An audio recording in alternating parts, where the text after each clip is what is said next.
What's up, everybody? It's Soren Baker here on Unique Access Entertainment. As always, please hit that subscribe button. It's right down there and it's free. That enables us to keep coming to y'all as often as possible with as many interviews as possible. So please hit that subscribe button, like our content, share it, talk about it, be about it, each one, teach one. We appreciate your guys' support. Of course, get your Unique Access shirt if you haven't already, and follow us on our podcast. Now, today we have the honor and privilege of being joined again by DJ Scratch. Thank you for coming through, sir. Thank you for having me. Yeah, man, it's always great speaking with you, and congratulations. You got the new project with the RZA that's out right now, Saturday Afternoon Kung Fu Theater. Another monumental production of yours. So one thing I was very intrigued about on the intro in the beginning of it, it kind of reminded me in a way of some of the things you had done on the intros for Busta Rhymes albums. Right. With the Coming in particular. So did thinking back to what you had done with Buster influence making any of the Saturday Afternoon Kung Fu Theater intro? Well, anytime I produce on anybody's albums, man, I always want to start the album with some type of, with an intro. I look at albums as movies. You know what I'm saying? So when you're watching a movie, when the movie come on, it's like, it's like a synopsis of what's going on. And the music gets you ready for what's about to happen. So that's why I always approach all of the albums, most in particular Busta Rhymes joints. But yeah, definitely wanted to start it off like that. But this particular album is like a movie. So, that first track, Bobby Digital versus the RZA, is a synopsis of the movie that's about to happen. Right. And then as a producer, how did you navigate? I mean, you've worked with so many artists over the years, but how did you navigate RZA's, the Bobby Digital versus the RZA, the personalities within the album? Well, you gotta understand the assignment. I'm a Wu-Tang fan, I'm a RZA fan, and I'm a fan of Bobby Digital. So you just gotta know to tap into that, tap into those vibes, into those chambers, as RZA would call it. You just gotta know what to tap into, you know what I mean? Like me, particular, I like to just give the artist what they need instead of what I feel they should have. You know what I'm saying? Well, not even that. I said that wrong. I want to give the artist what they need and not just give an artist a beat. I know what Bobby Digital needs because I understand who Bobby Digital is, and I know what RZA needs, so I understand what RZA needs. I understand who RZA is. So it was easy, man. You just gotta know what you get, know what the project is before you jump into it, and it turned out perfect. I agree. It's very excellent. But as a producer, then break down from your mind the difference between RZA and Bobby Digital. Well, like I said in the intro of the song, that's me talking. RZA is the he's like the prophet. He's the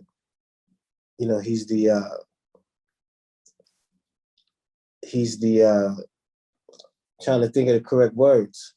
But RZA's the one that's walking on the right path. He's the righteous one.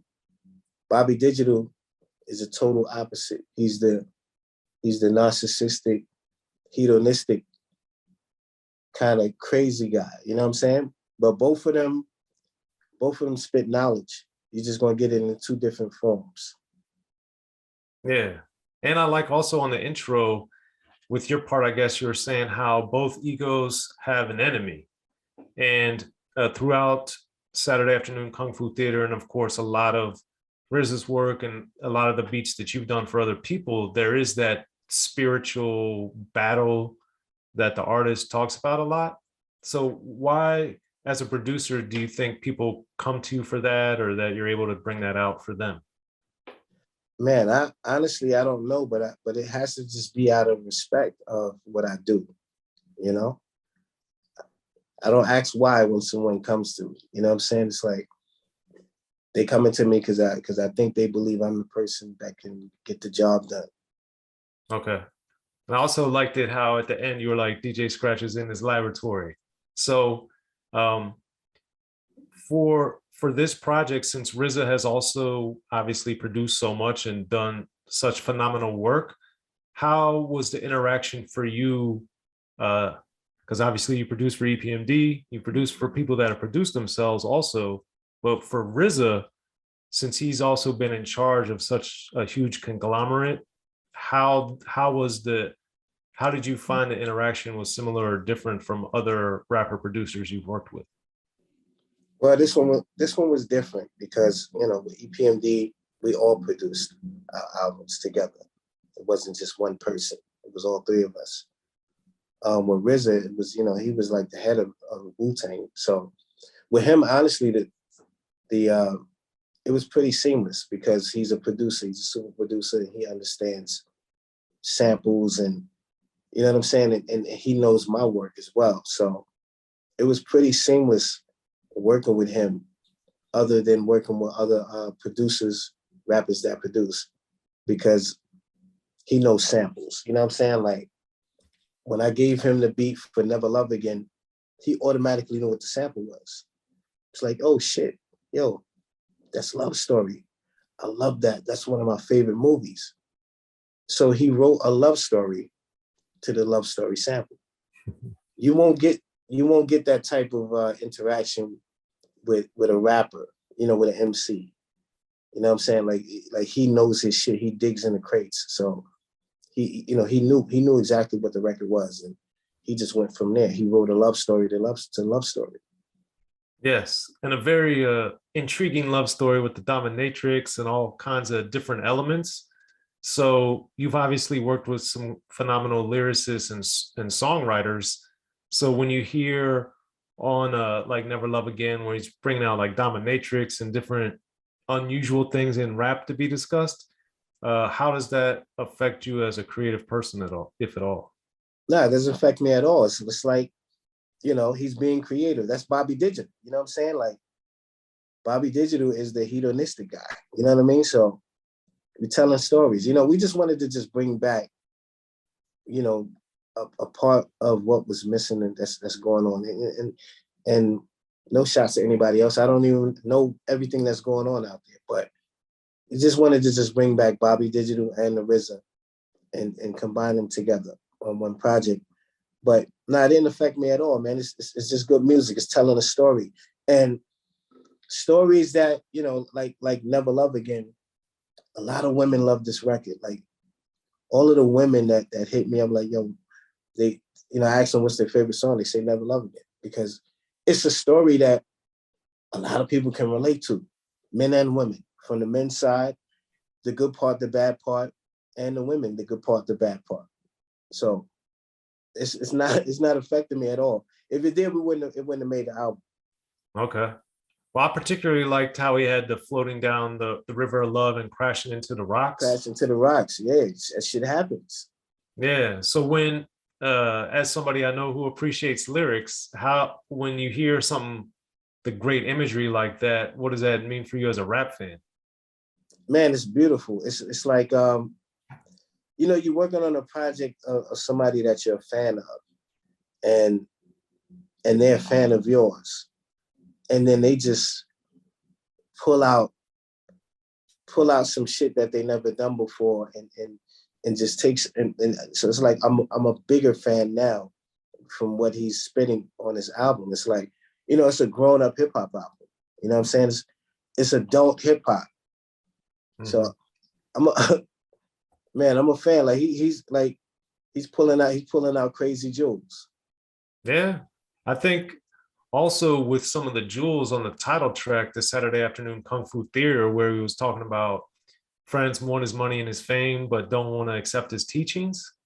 That I thought was particularly interesting on many levels, because I really think there's so much truth to that, and people kind of like, oh, you're successful now, I just want to get that, instead of all the work that took to get to there. Like they forget all the tens, hundreds of hours you spend in wherever you're doing your beats or working on practicing scratching or whatever it was.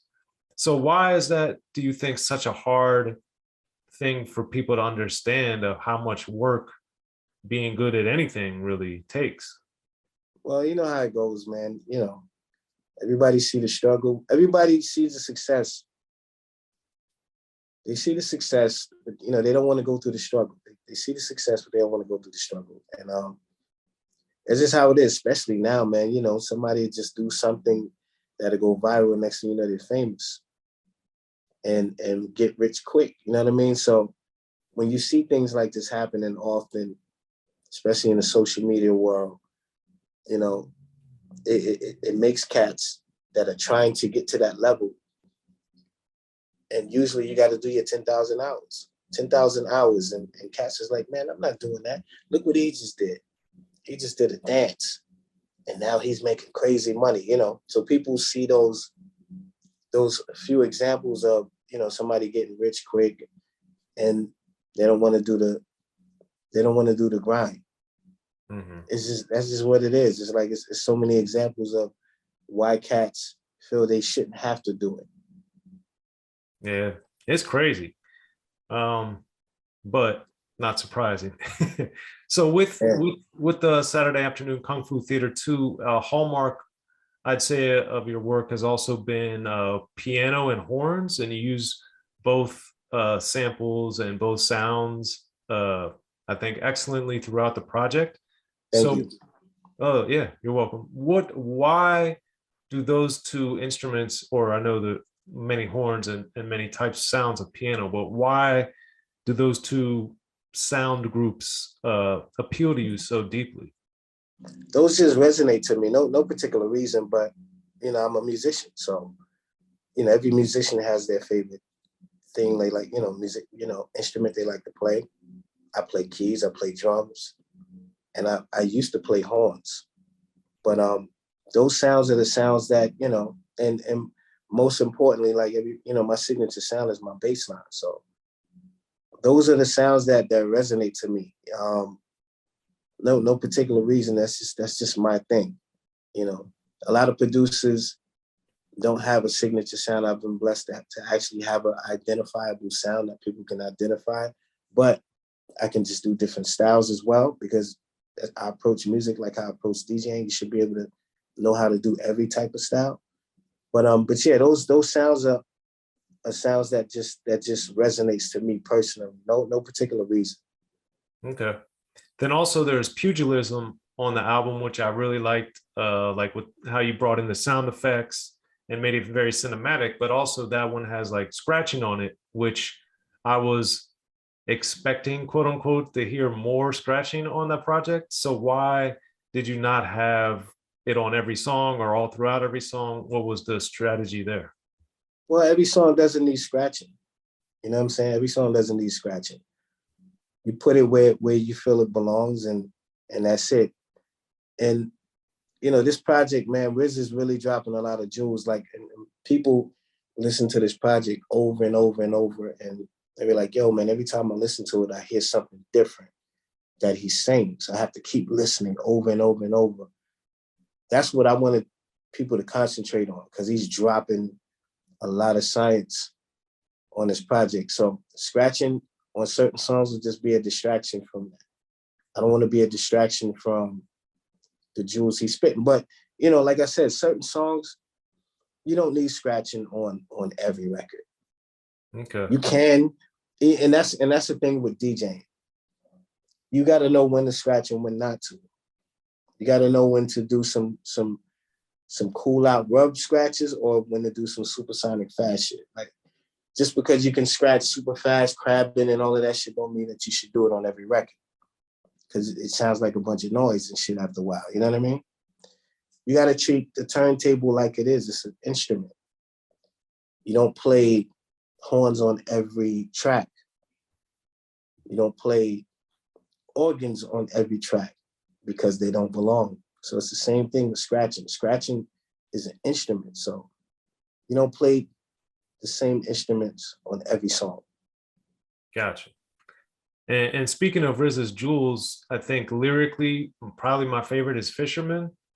And that one, I would just keep just blown away how he was able to break down like the time of like drugs and bringing it up through the current day and incarceration and all this stuff. But then also to then flip it and say, you know, what was happening, it wasn't worth it. So from a creative standpoint and a thematic standpoint, what stood out to you about Fisherman once you were, in the lab making it? Yeah, Fisherman is is another joint where he builds up as he gets towards the end of the record. You know what I mean? That second verse is crazy. Like, what did he say? We had to step up our bucks, so we invested in the blow rush. So we changed the quota just by adding baking soda. You got to listen to it a couple of times to understand what he's talking about. You know what I mean? What else he says on there? Price of life became no more than a box of rice. These are all true things. You know what I'm saying? So that song, he's dropping shit so crazy on it. It's one of my favorite records on the album because it's like it's a Wu-Tang record to me. You know what I'm saying? Like I wanted to bring the horns, the kung fu dialogue. I'm a Wu-Tang fan, so that's what I wanted to bring back, bring that sound back. And he just did what he did on it. You know what I mean? He killed it. Yeah. And since we've talked a few times already about RZA's lyrics, why do you think that people, I don't think people look at him maybe as good as they could or as highly regarded as a lyricist per se? I guess maybe the production has overshadowed it to a degree, but for you, why do you think RZA doesn't get heralded more as a lyricist? Well, he's rhyming with 8 other dudes. You know what I'm saying? He's rhyming with 8 other dudes, and of course, yes, he's the producer. So the reason why he reached out to me because he didn't want to wear both hats. You know what I'm saying? He was like, "Yo, you want to do an album together?" I'm like, "Hell yeah!" It's like, "Yo, I just want to be an MC." So this is the first time in his career where he just focused on being an MC, and you see the results of him just focusing on his pen and don't have to worry about the beats, like him trusting me to deliver for him, and you hear the results. So, and he's spitting that, he's spitting like this in 2022. That's dangerous. Yeah, it's a lot of greatness. A lot of Shit, greatness. if they ever wind up doing a Wu-Tang album, I'll offer my services. Like, yo, I got you. You just trying to spit. I got you on the beat, so you can just spit. You know what I mean? Right. And then But I think, how did you, given the Wu-Tang layer of it, obviously RZA did the majority, but there have been several other great producers that have worked with Wu over the years. And I remember he had told me that one of the beats that inspired him was one you did around the 8 Diagram era. But yeah. But that being said, how did you kind of walk that line of making Wu-esque beats, but not quote unquote making them sound like RZA beats or something? Well, just, like I said, I'm a musician. So as a musician, you can make whatever you want to make. And I just wanted to, infuse that Wu-Tang sound. Like Wu-Tang is one of the groups that are blessed to have a signature sound. When you have a signature sound as an artist, you can do that until the sun burns out because that's what the fans want. Me as a Wu-Tang fan, that's what I want to hear from all of them. You know what I'm saying? I want to hear the soul samples. I want to hear, the kung fu dialogue, the kung fu skits, and all of that. But yeah, it was seamless for me to create that sound and fuse my sound in it, as well. Like certain songs, like the intro, Bobby Digital versus RZA. That's just me all playing instruments. That's live drums, playing the Rhodes live. That's all live instruments. Fate of the World, same thing, live instruments except for the vocal sample. What else? Pugilism. That's live drums, and me playing the piano. So as a musician, and you know what Wu is, you know what I'm saying? You just jump into that. It's easy to jump into that for me. It's easy to jump into that, but I also wanted to just you know, keep my signature as well and just fuse them together, because this album is a RZA and DJ Scratch project. So you got DJ Scratch fans that's waiting to hear those beats, the shit that they like. And of course, you got the RZA and Bobby Digital fans that's waiting to hear that Wu sound and that Bobby Digital sound. We just did a perfect match of just fusing everything together. In the beginning, hip-hop was ruled by the East Coast. Then the West Coast rose to prominence thanks to gangster rap. Straight out of Compton, crazy motherfucker named Ice Cube. Hip-hop changed the world. Gangster rap changed the narrative. I'm representing for the gangsters all across the world. And then changed the world again. Cause I'll come and take your life away. The history of gangster rap features unheard stories, unseen photos and documents, all with exclusive interviews from the founders and players who shaped gangster rap. I think a real gangster rapper has to scare you a little bit. The history of gangster rap written by veteran rap journalist Soren Baker. In stores now. Yo, what up? This is DJ Quick. Be sure to pick up my homeboy Soren Baker's book, The History of Gangster Rap, if you really want to know what we do.